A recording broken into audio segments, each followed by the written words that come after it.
Hello everyone, my name is Savannah Fuller and I'll be presenting today on tips for effective listening. So basically from the moment we open our eyes in the morning, we begin to listen as communication in many different forms starts to be hurled at us. According to our text, during an average day of communicating, we spend 55% of the time listening, which you can see is more than half. We spend 11.1% writing, 16.2% reading, and 17.2% speaking. So listening is a pretty big part of our day. Listening is arguably the largest fundamental component of our communication skills.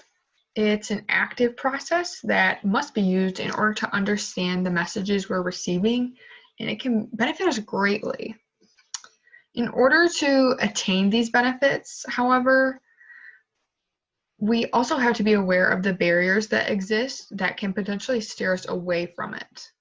Today I'm going to be explaining to you all why effective listening is necessary in order for effective communication to even be possible. According to virtualspeech.com, studies confirm that most of us are poor and inefficient listeners, and research suggests that we remember less than 50% of what we hear in a conversation. So the following are a few ways in which listening effectively can benefit us. Number one, it broadens our perspectives. So listening to other people's perspectives allows one the ability to look at the world in many different ways. Two, it increases our knowledge.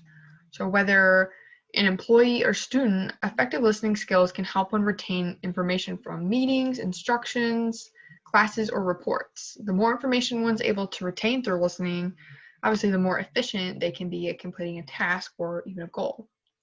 Number three, it saves money and time. When one listens effectively, the probability of mistakes and misunderstandings happening decreases. We can avoid starting a task or project over again when we listen effectively the first time. Number four, it helps us avoid miscommunication between ourselves and others.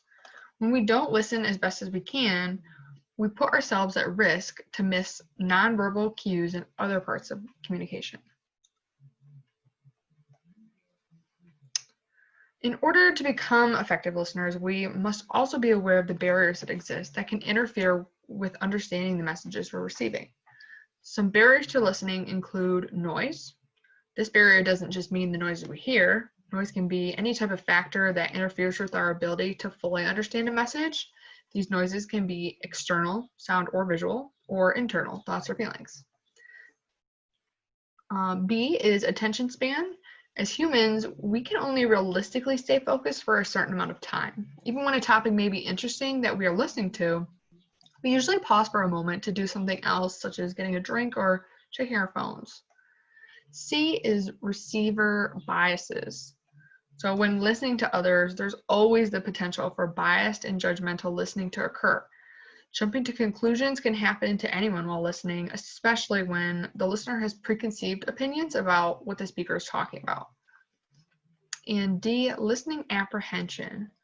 In certain situations, listeners have the fear that they may not be able to fully understand a message being told to them, and this can cause that. Next, we come to tips for being an effective listener according to Diane Schilling. First one is face the speaker while keeping eye contact. This is really important, I feel like. For most cultures in the Western part of the world, like the US, a key ingredient to effective communication is eye contact. This informs the speaker that you are in fact listening and hearing what they're saying.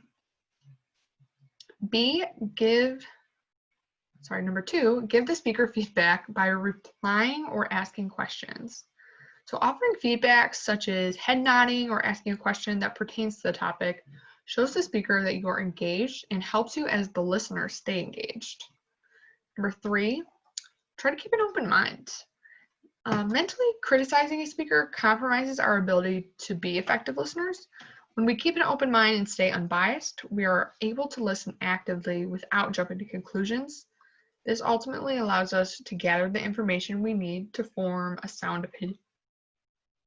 Number 5, pay attention to the nonverbal cues you're receiving. So a lot of clues come from nonverbal communication, and they definitely shouldn't be ignored. They account for much of what the listener should be paying attention to.